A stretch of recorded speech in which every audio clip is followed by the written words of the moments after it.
The world didn't end with a bang, and it didn't end with a whimper. It ended with a sale.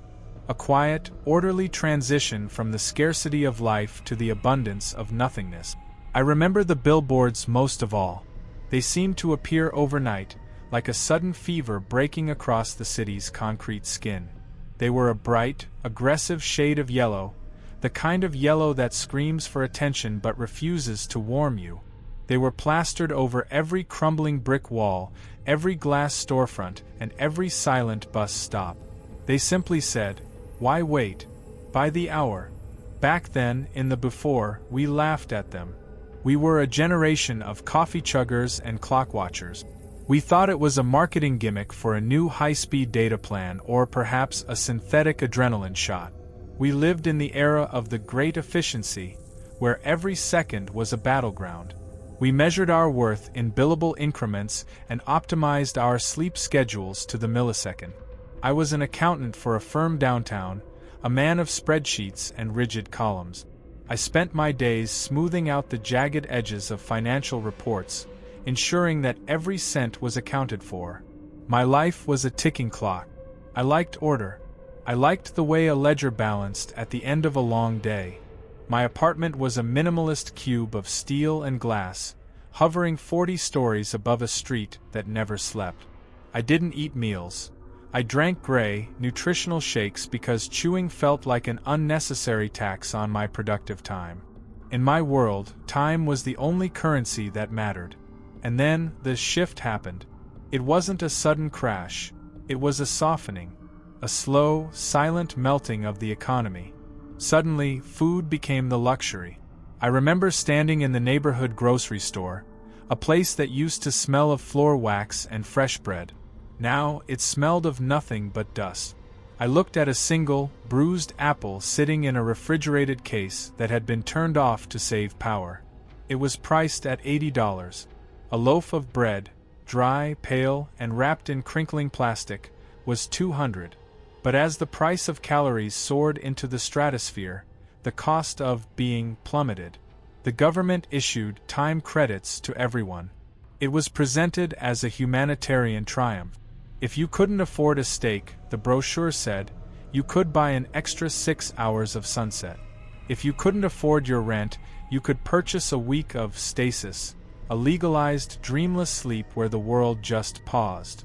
I remember sitting at my mahogany desk, the wood cool and unresponsive under my palms.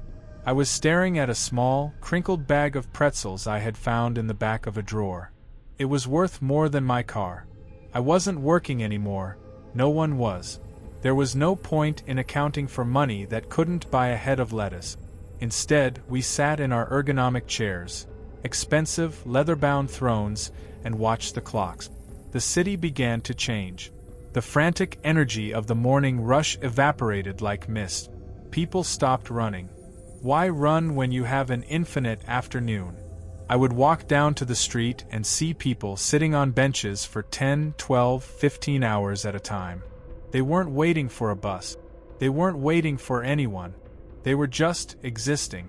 They looked peaceful. Their faces were smooth, their brows unburdened by the stress of the fast. But as I got closer, I could see the truth. Their ribs were starting to show through their tailor-made suits. Their eyes were bright with a hollow, silver light. I felt a strange, intoxicating trust in the system. The yellow billboards told us we were the generous generation. We were the ones who had finally conquered the tyranny of the clock. We had killed the thief called time.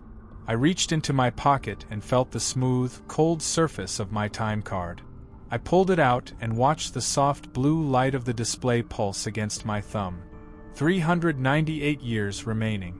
I felt like a god. I felt like I could stand in the middle of the street and watch the stars change their positions. I felt like I was finally truly safe. I took a sip of my gray shake. It was watery and tasteless, but I didn't mind. I had all the time in the world to finish it. I sat in my glass cube and watched the sun hover just above the horizon. It stayed there for hours, a swollen, orange orb that refused to set. I listened to the hum of the refrigerator, a low, rhythmic groan that seemed to be slowing down, becoming a deep, tectonic vibration. "Everything is fine," I whispered. My voice didn't echo. It didn't bounce off the glass walls. It just fell to the floor, heavy and flat. I didn't realize then that a life without hunger is just a shadow. I didn't realize that by making time cheap, we had made the world thin. I just sat there, 40 stories up, a billionaire of seconds, wondering why the silence was starting to feel like a weight pressing against my chest. The first sign that the machine was breaking didn't come from a news report or a frantic siren. It came from my kitchen. It was a Tuesday, or what I had designated as a Tuesday, based on the internal rhythm of my own fading habit. The sun had been pinned to the same corner of the sky for what felt like 3 days, a persistent, unblinking eye of burnt orange that turned the shadows in my apartment into long, charcoal gashes. I was trying to boil a pot of water. It was a simple task, a relic of a time when I still believed in the ritual of a hot meal. I had saved a handful of wilted cabbage leaves, and I wanted to make a broth, something to remind my stomach that it still had a purpose. I turned the knob on the stove. The click of the igniter was slow, a heavy clack, clack, clack that sounded like a giant's heartbeat. Finally, the blue ring of flame hissed to life. I set the copper pot on the burner. I stood there, leaning against the counter, watching. I expected the familiar sequence. The rising heat, the tiny pearls of air forming at the bottom of the pot, the frantic dance of the rolling boil. I waited. 10 minutes passed. Then 20. Then an hour. The water remained perfectly, terrifyingly still. The surface was a flat, gray mirror. No steam rose from the pot. No bubbles broke the surface. I looked down at the burner. The flames were there, a steady, vibrant azure, licking the base of the metal. I could feel the heat radiating against my face, a dry, stinging warmth that made my skin feel like parchment. But the water refused to react. It sat there in a state of stubborn, liquid silence, as if it had forgotten how to absorb energy. I reached out, my movements sluggish, and touched the side of the pot. By all the laws of the before, my skin should have sizzled. I should have pulled back in agony, nursing a blister. But the metal was only lukewarm. It felt like the skin of a person who had been sitting in a drafty room. It felt hollow. "Why won't you boil?" I whispered. My voice sounded strange. The air in the kitchen felt thick, like I was trying to speak through a layer of wet wool. The vibrations of my words didn't travel. They seemed to snag on the atmosphere and die an inch from my lips.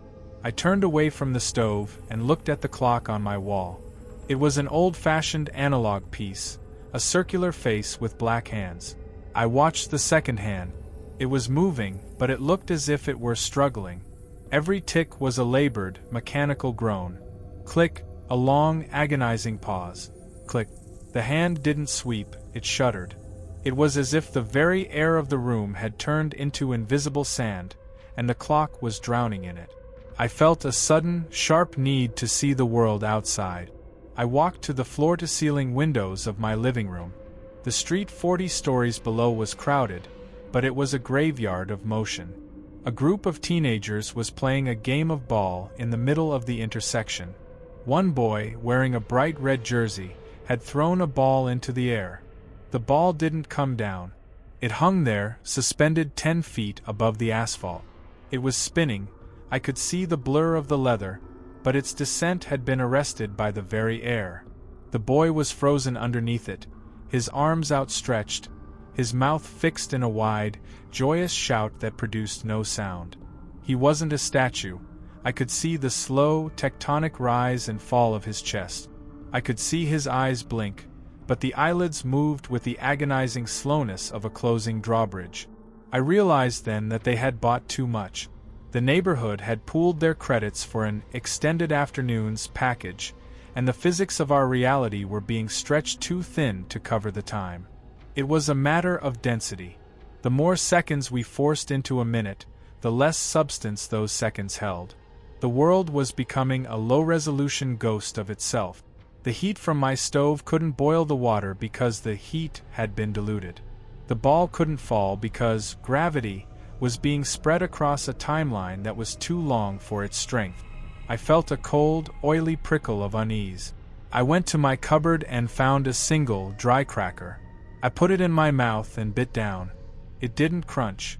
There was no sharp snap, no spray of salt against my tongue. It felt like chewing on a piece of compressed smoke.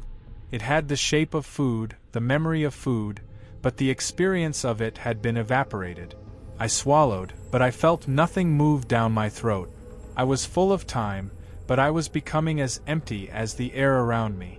I looked down at my hands. In the orange glow of the eternal sunset, my skin looked translucent. I could see the blue lines of my veins, but they didn't seem to pulse. I pressed my thumb into my forearm. The skin indented, forming a small, pale valley. I pulled my thumb away. The indentation stayed there. My flesh didn't spring back. It sat there, deformed and unresponsive, waiting for the world to find the energy to repair itself. I stared at the mark on my arm for a long time, listening to the labored click, pause, click of the clock, realizing that I wasn't just an observer of the slow. I was becoming the slow. By what the calendar in my mind insisted was a month. Though the sun had not moved more than a fraction of an inch from its orange perch, the slow had become the only reality. It was no longer a glitch in the system, it was the atmosphere itself. We had entered the era of the Great Dilution. I stopped trying to use the stove. Heat, I realized, was a luxury of the fast. It required a concentration of energy, a frantic collision of molecules that the world could no longer sustain. If you wanted to change the state of something, to melt ice, to sear meat, to boil water, you were asking for more reality than the credit limit allowed. I ate my cabbage leaves raw, though eating was a generous term. I would place the leaf on my tongue and wait for hours, letting the moisture of my mouth slowly break down the fiber. There was no flavor. Everything tasted like wet paper. My daily routine had slowed to a series of long-duration poses. I would wake up at what I felt was morning, and it would take me 4 hours just to sit up on the edge of the bed. It wasn't that my muscles were weak. It was that the resistance of the air had increased. Moving through my bedroom felt like wading through a pool of cooling honey. I would send the command to my legs, move, and I would watch, detached, as they drifted through the space in a slow, silent arc. The silence was the most terrifying part. It wasn't the absence of noise. It was the feeling that sound itself had become too heavy to travel. If I dropped a spoon, it didn't clatter. It hit the floor with a soft, muffled thwip, the sound waves dying before they could reach the walls. One afternoon, or perhaps it was a Tuesday in the 3rd year of the same hour, I decided I had to leave my glass cube. I needed to see if the grocery store was still there. I needed to see if Henderson, the man who sold calories, still existed in a world made of mist. The elevator was a dead metal throat. Not because the power was gone, but because the physics of the cable couldn't decide if it was moving or stationary.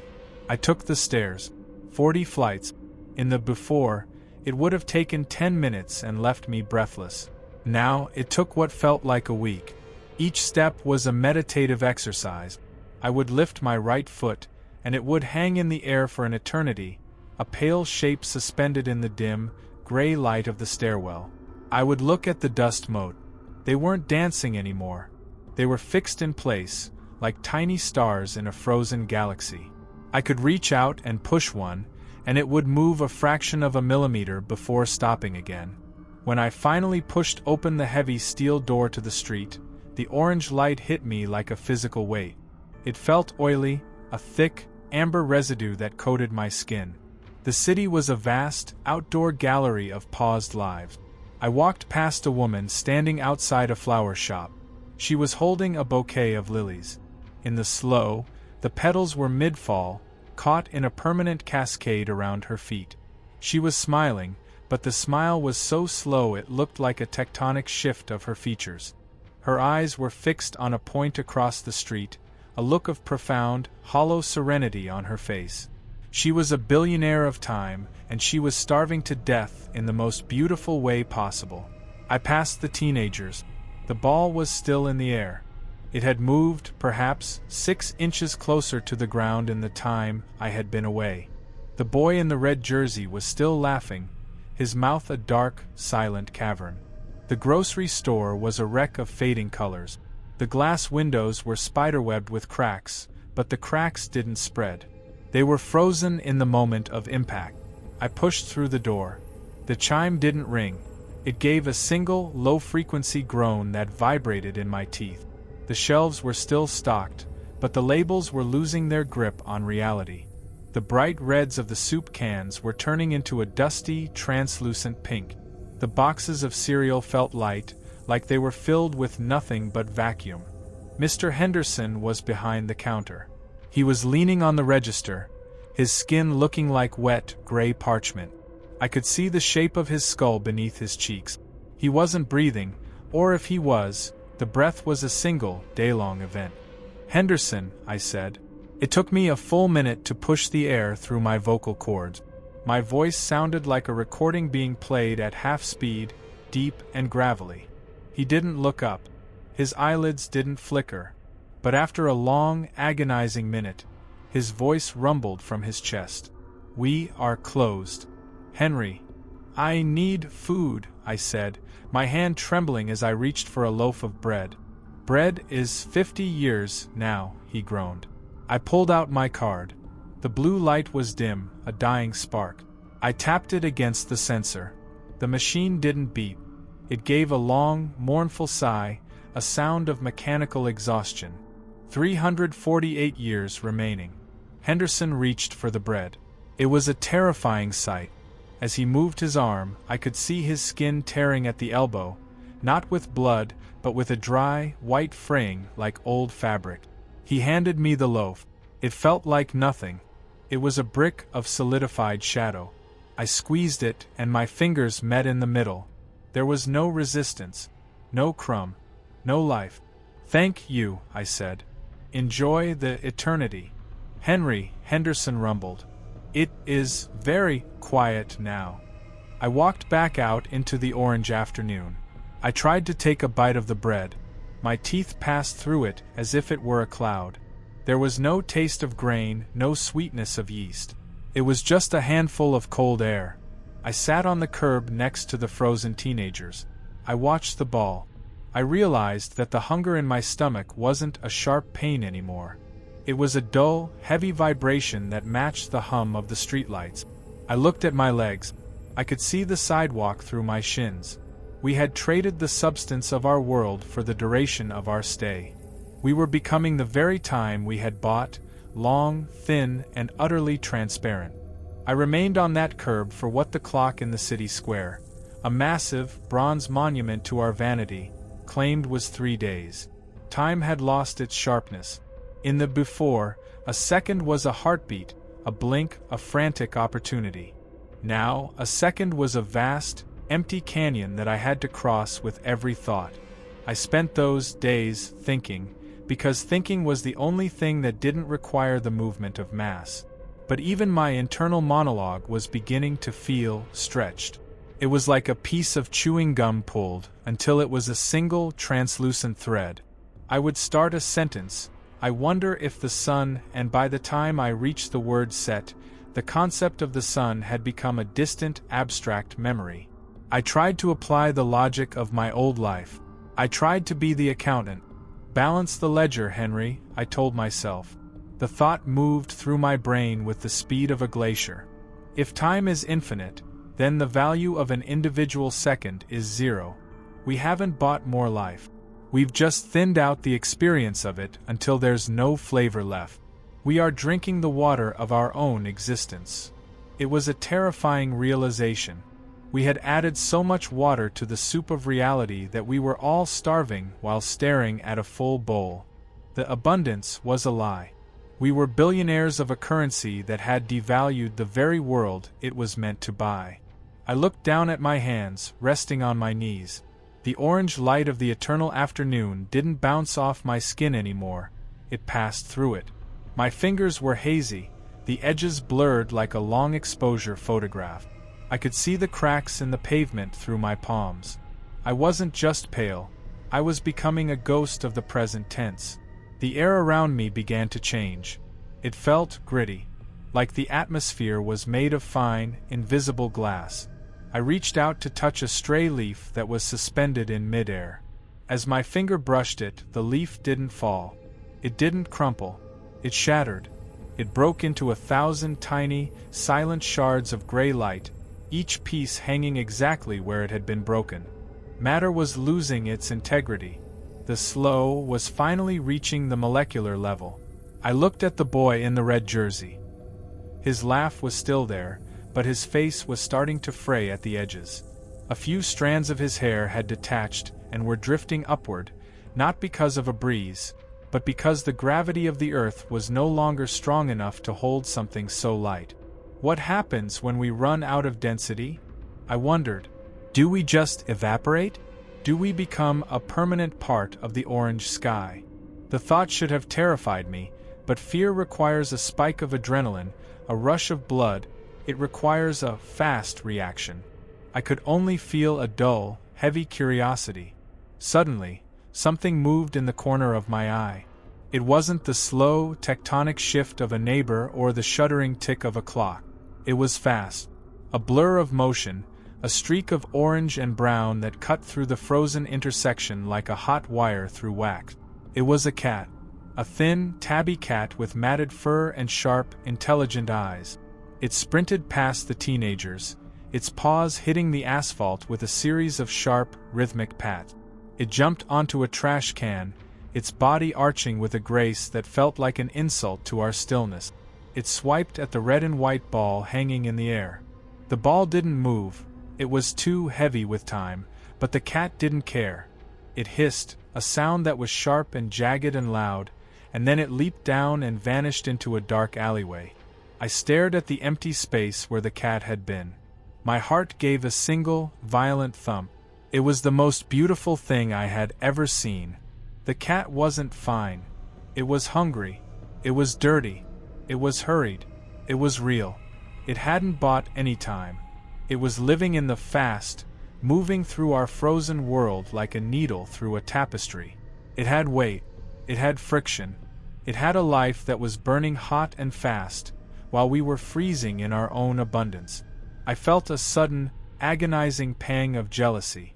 It was a sharp, biting pain in my chest, the first real sensation I'd felt in years. I didn't want my 400 years of credits. I didn't want this peaceful, orange tomb. I wanted the sting of a cold wind. I wanted the taste of something that actually resisted my teeth. I looked at my time card, clutched in my translucent hand. The blue light was pulsing with a rhythmic, hypnotic glow. It felt like a tether, a cold umbilical cord connecting me to the void. Why don't I sell it back? I thought.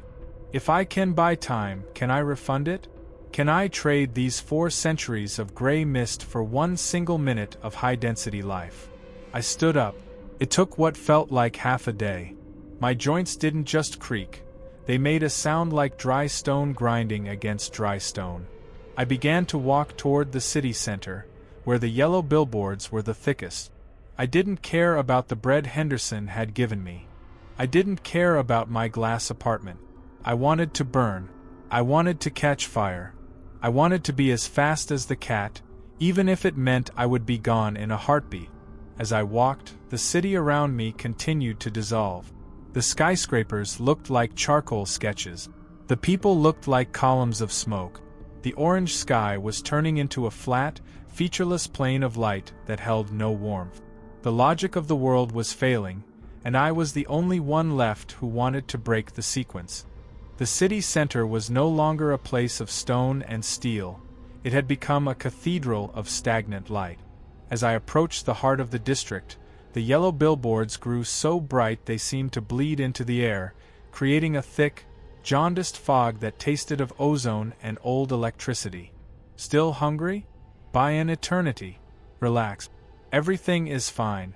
The words pulsed with a slow, hypnotic rhythm. They weren't just signs anymore. They were the heartbeat of the valley. I reached the exchange, a massive monolith that had once been the city's central bank. Now it was the temple of the slow. The white marble of the building had lost its solidity. It looked like a cloud that had been forced into a rectangular shape, its edges shimmering and unstable. I pushed through the revolving doors. They didn't spin. They resisted me with a soft, spongy pressure like pushing through layers of wet silk. Inside, the lobby was a vast, echoing chamber filled with thousands of people. They were all standing perfectly still, their bodies arranged in a silent, unintentional choreography. They were holding their blue time cards out in front of them, their faces tilted upward toward the yellow glow of the ceiling.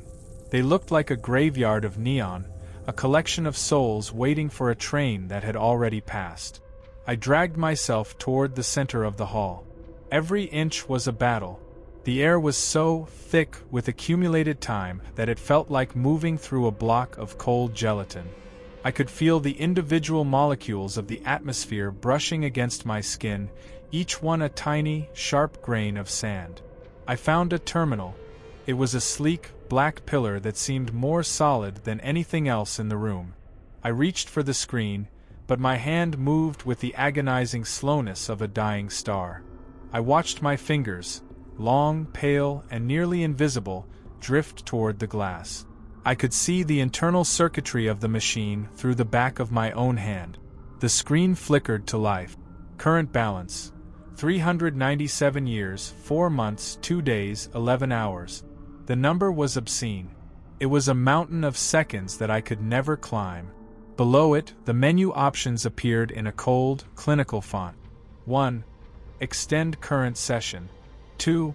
Purchase stasis, sleep forever. 3. Upgrade resolution, unavailable, system diluted. I stared at that third option. Upgrade resolution. That was the density I crave. That was the weight, the heat, the friction. But the system was too far gone.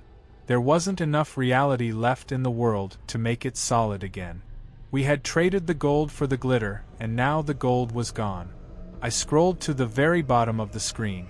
There, hidden in a small, red submenu, was a command that hadn't been touched in decades. Refund all credits and terminate account. I hesitated. My finger hovered over the red light of the sensor. A voice drifted through the lobby.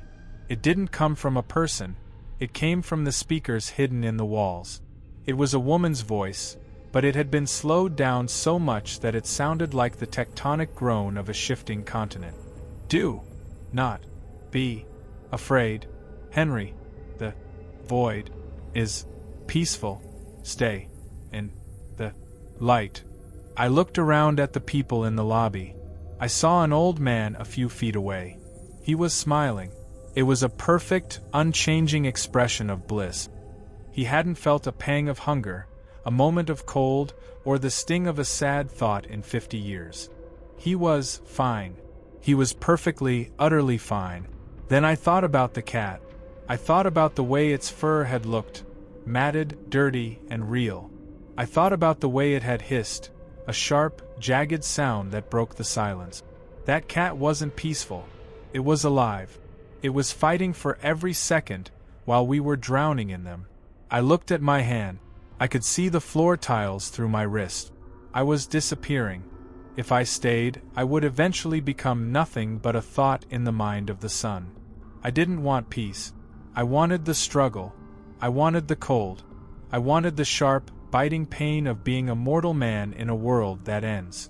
I pressed the red button. The machine didn't beep. For a long, terrifying second, nothing happened. The silence of the lobby remained absolute. The yellow light continued to hum. Then, the blue light on my time card didn't just fade. It turned red.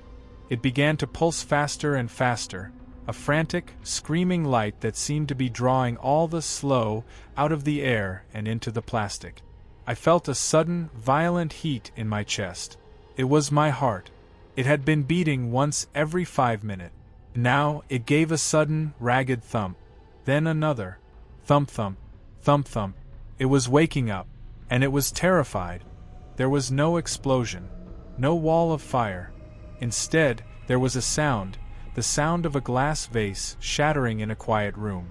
It was the sound of the world's density returning all at once. The lobby of the exchange vanished in a blur of motion. The thousands of people who had been standing still for decades didn't move, they simply aged. In the space of a heartbeat, I saw them turn to dust, their clothes crumbling into gray ash, their smiles dissolving into the air. They had been held together by the slow, and without it, they were nothing but ancient memories. The building around me began to groan. The white marble cracked, the fissures racing up the walls with the sound of 1,000 gunshots. Dust erupted from the ceiling, a thick, choking cloud that felt wonderful in my lungs. I coughed, and the sound was sharp and real. I looked at my hands. They weren't translucent anymore. They were red. They were covered in grime. They were shaking with a frantic, beautiful tremors. I could feel the blood rushing into my fingertips, a stinging, burning sensation that made me want to scream with joy. I stumbled out of the crumbling building and into the street. The sun was no longer pinned to the sky. It was moving. It was racing across the horizon like a golden spark. I watched as day turned to night in a flash of purple, then night turned back to day in a burst of gold. The 400 years I had refunded were burning away in a matter of minutes, a high-speed reel of a life I would never get to live. I felt a sudden, agonizing weight in my limbs. It was gravity. It was back. It pulled at my shoulders, it dragged at my feet. I felt heavy. I felt tired. I felt mortal. I walked through the ruins of the city. The yellow billboards were falling, their screens flickering and dying. The orange light was being replaced by the natural, messy colors of a real sunset, deep crimsons, bruised violets, and the cold, dark blue of an approaching night. I found a small patch of dirt near the curb. A single, wild strawberry plant had managed to grow through a crack in the asphalt. There was one fruit on it, a tiny, misshapen red berry. I reached down. My knees cracked. My back ached. I felt every year of my age, and it was glorious. I picked the berry. I put it in my mouth. The taste was a violent explosion. It was tart, sweet, and gritty with dirt. It was the most intense thing I had ever experienced. I chewed it slowly, feeling the seeds crunch between my teeth. I swallowed, and I felt the warmth of the calories spreading through my chest. I sat down on the cracked pavement. My heart was slowing down now. The red light on my card was gone. The display was dark. Balance, 0. I looked up at the sky. The sun had finally set. The first real stars I had seen in a lifetime were beginning to poke through the darkness. They weren't fixed. They were twinkling, distant, and cold. The silence returned, but it wasn't the heavy, artificial silence of the slow. It was the quiet of an empty street at night. I felt a chill in the air. I shivered. I wrapped my arms around myself, feeling the rough texture of my sleeves against my skin. I am not fine. I am starving. I am freezing. I am old. I am dying. And as the last of the heat left my body, I looked at the dark ruins of Oakhaven and smiled. The transaction was complete. I was finally, mercifully, out of time,